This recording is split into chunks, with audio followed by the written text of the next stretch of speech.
In our last episode, we got to know the basics about Guy Bannister, a former cop and former FBI agent with extreme anti-communist views who had a detective agency in New Orleans, but didn't take any standard detective agency work like snooping on cheating husbands or wives, as was the bulk of most private detective agencies' work. Instead, Bannister appeared to be wrapped up in anti-Castro activities. Witnesses who worked with Bannister said that he had high connections at both the FBI and the CIA. In this episode, we look at the relationship, or lack thereof, between Guy Bannister and Lee Harvey Oswald. Did Oswald ever do any work for Bannister? And is it true that Oswald had an office at 544 Camp Street, which was in the same building as Guy Bannister's detective agency? And what are we to make of the fair play for Cuba materials that Oswald had stamped 544 Camp Street? And finally, how does all of this tie together Oswald's supposed pro-Castro affiliations in not only New Orleans, but also his former home in Dallas? The first big question that we have to answer is whether Guy Bannister knew Lee Harvey Oswald at all. If so, what was the nature of their relationship? In the next episode, we'll be covering the Fair Play for Cuba Committee, known as the FPCC, and Oswald's relationship with it in depth. But for now, what you need to know is that Oswald was handing out FPCC materials on the street in New Orleans on multiple occasions during the summer of 1963. Given Guy Bannister's obsession with overthrowing Castro, the security work that Bannister did on behalf of the Cuban Revolutionary Council, and the fact that he kept files on communist sympathizers, it's not surprising that Guy Bannister would be aware of Oswald. The real question is whether Bannister and Oswald actually had a relationship. Of course, if they did, that relationship would severely undercut the argument that Oswald was a communist and would support the idea that Oswald was some sort of agent, since he was actively portraying himself as a Castro supporter, but hanging out with or working on behalf of someone who was intensely anti-Castro.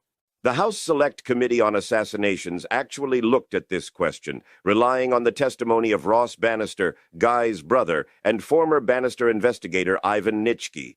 The HSCA determined, quote, witnesses interviewed by the committee indicate Bannister was aware of Oswald and his Fair Play for Cuba committee before the assassination. Nitschke said that Bannister was, quote, interested in Oswald in the summer of 1963, and that Bannister had some of these FPCC handbills that Oswald had passed out in his office. This idea of Bannister at least knowing who Oswald was and what he was up to is confirmed by Lee Harvey Oswald's name being found among Guy Bannister's FPCC files as one of the main subjects. Louisiana State Police Officer Joseph Canberra witnessed this file and told the HSCA about it, but the HSCA didn't give Canberra's testimony any credence. Concluding quote, the committee could find no documentary proof that Bannister had a file on Lee Harvey Oswald, nor could the committee find credible witnesses. Whoever saw Lee Harvey Oswald and Guy Bannister together, no one ever got around to asking Guy Bannister himself about his relationship with Oswald because Bannister died, apparently from a heart attack, in June of 1964, 3 months before the Warren Report was released to the public. Despite the HSC as finding that there was no relationship between Oswald and Bannister, there are numerous witnesses who disagree with that assessment and instead say that Guy Bannister did know Lee Harvey Oswald. Let's start with Delphine Roberts and Jack Martin, the two witnesses who put Oswald and Bannister's office together, but whose testimony the HSCA then dismissed as not being credible. Delphine Roberts was Guy Bannister's secretary at his detective agency during the summer of 1963. Her right-wing politics very much aligned with Bannister. For example, she picketed the Catholic Church over desegregation in April of 1962. She met Bannister later that year when she was protesting that the American flag wasn't getting enough respect. From that interaction, Bannister hired Delphine Roberts as his secretary. Roberts, who became Bannister's mistress in addition to being his secretary, told HSCA investigators that Lee Harvey Oswald walked into Bannister's office sometime in May of 1963 and was given an employment application. She said that Oswald came to Bannister's office many times during the summer of 1963 and that he and Bannister were on familiar terms. When Delphine Roberts spoke to the HSCA, she didn't mention anything about seeing Oswald in her first HSCA interview. She also failed to mention Oswald in her interview with Jim Garrison's investigators in 1967. She did bring up seeing Oswald in Bannister's office on several occasions in her second HSCA interview. Because of these inconsistencies, the HSCA found that, quote, the reliability of Roberts' statements could not be determined. Jack Martin, one of Guy Bannister's investigators, also told the HSCA that he saw Lee Harvey Oswald in Bannister's office in 1963. Martin said that he saw Oswald and Bannister in the office with David Ferry. This is the same story that Martin told New Orleans District Attorney Jim Garrison in a December 26, 1966 affidavit to Garrison's office. Martin said, quote, "In the late summer of 1963, I was sitting in the office of Guy Bannister. David Ferry walked in wearing an Army-type fatigue suit and sunglasses. Also with him were 3 or 4 young men in their 20s dressed in sport shirts. One of them was Morris Brownlee. Another one was a man they referred to as Lee. After the assassination, I recognized Lee Harvey Oswald as one of the men who had walked in with Ferry and Brownlee. All of them went in to see Bannister and the door was shut, so I wouldn't know what they talked about. These people, before seeing Bannister, sat around in the waiting room for 15 or 20 minutes, occasionally picking up magazines to look at. I looked at them frequently because I thought this was a rather odd assortment of people." Jack Martin is referring to a specific instance when Oswald came in, and according to him, he got a good look at Oswald and the other guys. Martin tells the same story to Jim Garrison and to the HSCA, but ultimately the HSCA dismissed Martin seeing Oswald in Bannister's office because Martin never mentioned seeing Oswald in Bannister's office when he spoke to the FBI shortly after the assassination in 1963. The HSCA found that, quote, "In light of Martin's previous contradictory statements to authorities shortly after the assassination, in which Martin made no such allegation about having seen Oswald, it may be argued that credence should not be placed in Martin's statements to the committee. In addition to these inconsistent statements, Jack Martin was also notorious for having a drinking problem. It is understandable that people might not believe Jack Martin about seeing Oswald in Bannister's office, but the question is, if Martin did see Oswald in Bannister's office, would he have any reasons to not tell the FBI that information? I could see Martin being afraid to talk about Bannister's ties to Oswald if they existed, because he may have thought that it wasn't safe to share and that it would implicate Bannister.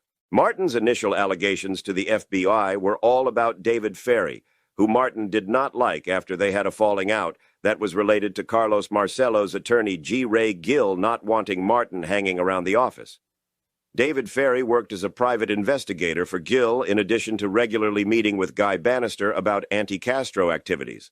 So, while it is not certain where one should land on the credibility of Jack Martin, it is certainly possible that the reason that Martin waited until Guy Bannister was dead to come forward with the information about Oswald working with Bannister could very well have been because Martin wanted to protect Bannister from the exposure of explosive information related to Lee Harvey Oswald. We'll come back to the question of whether Oswald was seen in Bannister's office momentarily, but first we need to take a quick detour as it relates to Jack Martin. One cannot just mention Jack Martin as a witness to whether Oswald was in Bannister's office without covering the main reason why Jack Martin is so well known. Martin is the one who was hanging out with Guy Bannister in a bar on the night President Kennedy was assassinated. According to what Martin told the HSCA, he and Bannister got into a fight at the bar and returned to Bannister's office at that point in response to something Bannister said to Martin. Martin then said to Bannister, quote, "What are you going to do, kill me like you all did Kennedy?" That led to Bannister pistol-whipping Martin with his .357 Magnum. Martin said that Bannister might have killed him if it wasn't for Delphine Roberts pleading for Bannister to stop. This scene was captured in Oliver Stone's film JFK, with Ed Asner playing Bannister and Jack Lemmon playing Jack Martin. There's no dispute that this incident of Guy Bannister pistol-whipping Jack Martin really did happen. The question is whether this fight was really about the Kennedy assassination as Martin alleged, or whether it was about something else. Martin filed a police report after Bannister assaulted him with the revolver. And in that police report, which was on the night of the assassination, it doesn't say anything about Martin seeing Oswald in the office. The report says that the fight was over personal and political subjects and Jack Martin making unauthorized long-distance phone calls. Martin's initial police report on the night of the assassination doesn't mention anything at all about President Kennedy. While it sounds ridiculous on its face that Bannister would pistol-whip Martin over long-distance phone calls, there is some support for the idea that Martin told people that first.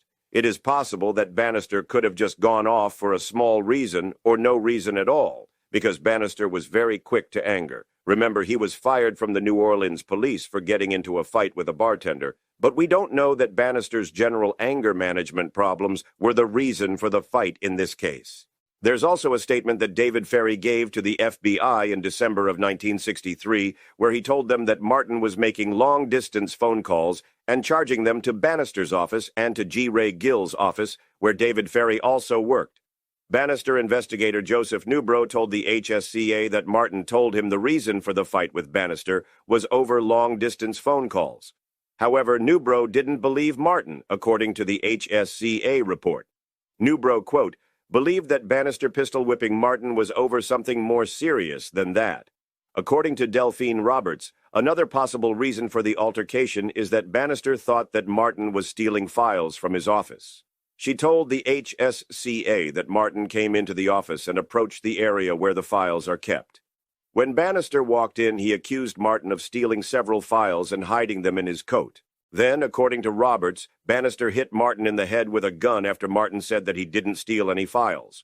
We'll never know definitively what the Bannister-Martin pistol-whipping incident was really about, but the possibilities are unauthorized long-distance phone usage, stealing files, or the assassination of President Kennedy.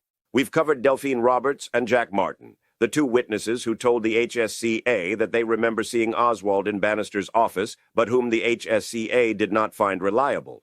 But is there anyone else who claims that Oswald personally knew Bannister? Sometime in May of 1963, Michael Kurtz attended an informal meeting at Louisiana State University where he says Guy Bannister debated students about integration. Kurtz recalled that Bannister was accompanied by a young man that he introduced as Lee Oswald. Oswald said nothing during the meeting. Kurtz, who is now a history professor emeritus at Southeastern Louisiana State University, says that he later saw Oswald eating with Guy Bannister at Mancuso's restaurant, which was next door to Bannister's office. That's consistent with what Adrian Alba said. Alba, who owned the garage where Oswald would always hang out when he worked at Riley Coffee Company, said that he often saw Oswald eating lunch alone at Mancuso's. However, the owner of Mancuso's restaurant told the HSCA that he always saw Bannister, David Ferry, and Jack Martin together, but he couldn't remember ever personally seeing Oswald there. It's not just Delphine Roberts, Jack Martin, and Michael Kurtz who say that Oswald was with Bannister. We would expect there to be more witnesses who saw Oswald in Bannister's office if Oswald really did work for or have a relationship with Bannister. And it turns out there are several more witnesses who have something to say on the topic. Vernon Gerdes, who worked for Bannister, later worked for attorney Stephen Plotkin and told Plotkin that he saw Oswald together with David Ferry and Guy Bannister. Tommy Baumler was a student who worked with Bannister to infiltrate left-wing college groups. Baumler told researcher Bud Fensterwald that there was no doubt that Oswald worked for Bannister. David Lewis, another former Bannister investigator, says that he didn't see Oswald with Bannister, but he did see Oswald eating lunch at Mancuso's restaurant with Bannister's close associate and local Cuban exile leader Sergio Arcacha Smith. There's also the testimony of William Gaudet, who worked for the CIA for many years. Gaudet once saw Oswald speaking to Guy Bannister in front of the International Trademark, where Gaudet had an office, Gaudet said. Quote, I saw Bannister in deep conversation with Lee Harvey Oswald on Camp Street, right by the post office box. They were leaning over and talking, and it was an earnest conversation. What it was, I don't know. When Gaudet was asked if it looked like they knew one another, he said, quote, obviously they didn't seem to be strangers talking on the street. It seemed to Gaudet that Bannister, quote, wanted Oswald to do something. What's interesting, or perhaps revealing, depending on how you view the case, is that the HSCA did find William Gaudet to be credible. They relied on Gaudet as a witness for the subject of Oswald's time in Mexico City. But the HSCA didn't even mention Gaudet's testimony about Oswald talking to Bannister at all, even though they covered the topic when they interviewed it. The omission of Gaudet's testimony raises the question of whether it was an honest mistake or whether his story was swept under the rug. We just covered 7 witnesses who claim to have seen Oswald speaking to Guy Bannister directly. But the most famous connection that Oswald has to Bannister is the 544 Camp Street stamp that was placed on some of his FPCC handouts. Bannister's office was located at 531 Lafayette Street on the first floor of the building. 544 Camp Street was the address for the second-floor offices of that very same building, which had a different entrance. The building was on the corner of Camp and Lafayette. It's not disputed that Oswald handed out some printed materials that were stamped with 544 Camp Street. However, there is intense disagreement about the meaning of Oswald's 544 Camp Street stamp to the defenders of the Warren Report. It's a red herring coincidence that can be explained away to Warren Report critics. The 544 Camp Street stamp is a direct link that connects Oswald with Guy Bannister. So did Lee Harvey Oswald have an office at 544 Camp Street? Let's hear what the witnesses have to say. We heard from Delphine Roberts about Oswald's relationship with Bannister, but she also told author Anthony Summers that Oswald had the use of an office upstairs on the second floor, which is consistent with the 544 Camp Street address. Mary Bringle, who did part-time work for Bannister, said that Delphine Roberts told her 2 weeks after the assassination that Oswald had been in Bannister's office. Delphine Roberts' daughter, whose name was also Delphine, said that one time Bannister showed her the upstairs offices and she saw leaflets and placards related to fair play for Cuba. And her claim is supported by another one of Bannister's investigators, Bill Nitschke, who saw the same materials in a second-floor office that had something to do with Castro. Consuela Martin also worked part-time for Guy Bannister as a Spanish translator. She told Professor Michael Kurtz that Oswald came to see her more than once to drop off things to be translated. Consuela Martin thought that Oswald was trying to locate pro-Castro sympathizers for Bannister because Oswald's documents were all pro-Castro, and she knew that Bannister hated Fidel. Dan Campbell, like Tommy Baumler, was another young man who Bannister used to infiltrate leftist student groups. Campbell told author James D. Eugenio that he recalled seeing Oswald come in to use the phone at Bannister's office on one occasion. So far, that is 10 people who said that they saw Oswald at Bannister's office. Eventually, Guy Bannister found out that Oswald was using a stamp with 544 Camp Street for his Fair Play for Cuba handouts. According to Delphine Roberts, Bannister was not very happy when he found out. She told the HSCA that Bannister yelled at Sam Newman, the building owner, and that James Arthus, the building custodian, said he was mad that they let Oswald use a room on the second floor without being supervised. How's it going to look for him to have the same address as me? Alan Campbell, who worked for Bannister along with his brother Dan, said that on one occasion he overheard Delphine Roberts tell Bannister that she saw Oswald on a street corner handing out pro-Castro material. Bannister then responded, quote, "Don't worry about him. He's a nervous fellow. He's confused. He's with us. He's associated with this office." Similarly, George Higginbotham, another one of Bannister's investigators, saw Oswald and another guy handing out leaflets in front of the International Trademark. We'll cover the exact details of this scenario in the next episode. When Higginbotham got back to Bannister's office, he told Bannister about Oswald and this other guy handing out pro-Castro material, to which Bannister responded, quote, "Cool it. One of them is mine." Jack Martin also said that Oswald had his own room to work out of at 544 Camp Street. This is consistent with what Delphine, Robert's daughter, and Bill Nitschke said about seeing a lot of pro-Castro materials in one of the offices upstairs. Oswald wrote a letter to V.T. Lee, the head of the Fair Play for Cuba Committee in New York, saying that he had rented an office even though he had been expressly told not to do that by V.T. Lee. If so, based on these witness statements, a great candidate for the office would be a room on the second floor of 544 Camp Street. If there's any credibility to what these witnesses are saying, it raises a huge red flag for anyone who's aware of Oswald's obsession with Marxism and the Soviet Union to hear that Oswald may have been working for an anti-Castro person like Guy Bannister doesn't fit with the idea that he's out in the streets handing out pro-Castro materials. So what do Warren Report defenders say about all of this?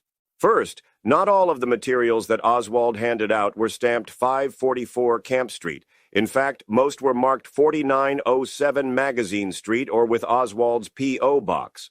More importantly, as some researchers have pointed out, there was no lease in place with Lee Harvey Oswald or Fair Play for Cuba at 544 Camp Street. Sam Newman, the building's owner, said that he never saw Oswald and did not rent offices to Fair Play for Cuba. The 5 tenants of the building were asked if they recognized Oswald, and none of them did, nor did the janitor. But no one is arguing that Oswald had a written lease at 544 Camp Street. If you listen to the situation described by the witnesses, the claim is that there was an open office that was being used by Oswald on the second floor, not that he had a formal lease relationship with the landlord. So the lack of a lease doesn't necessarily undercut the witness testimony about Oswald using an office at 544 Camp Street. Another potential argument for why Oswald's use of 544 Camp Street is innocent is that the anti-Castro group, the Cuban Revolutionary Council, once rented office space at this same address, but moved out a year before Oswald began distributing the flyers. The fact that Oswald used the same address falsely must mean that he was trolling the Cuban Revolutionary Council. And the way Oswald could have known that their address was 544 Camp Street, even though they had moved out a year earlier, before Oswald even lived in New Orleans, is that some of the Cuban Revolutionary Council's propaganda material still have the old 544 Camp Street address on it. As far as the 10 witnesses we covered who said that Oswald was in Bannister's office for Warren Report defenders, all of them are unreliable. Similarly, the 6 people who said that Oswald used an office at 544 Camp Street or heard Bannister say that Oswald worked for him must be mistaken or lying. Now, it's true that Delphine Roberts and Jack Martin were both unsavory characters. Roberts was super racist and also gave inconsistent statements, and Jack Martin was definitely an alcoholic. If Roberts and Martin were the only ones who were connecting Oswald and Bannister, I could probably write it off as a simple exaggeration. Or maybe they were all lying. But there were many other witnesses like Michael Kurtz, Vernon Gerdes, Tommy Baumler, David Lewis, William Godet, Mary Bringle, Bill Nitschke, Consuela Martin, Dan Campbell, Alan Campbell, and George Higginbotham. I can't just discount all of these witnesses as not being credible. And all of the witnesses who I just mentioned suggested in one way or another that Oswald had a working relationship with Guy Bannister.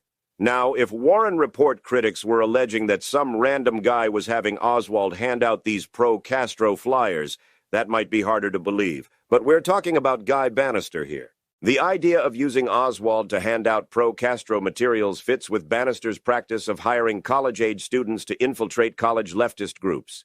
And monitoring and infiltrating leftist groups is exactly what Guy Bannister did during his career with the FBI and with his detective agency in New Orleans.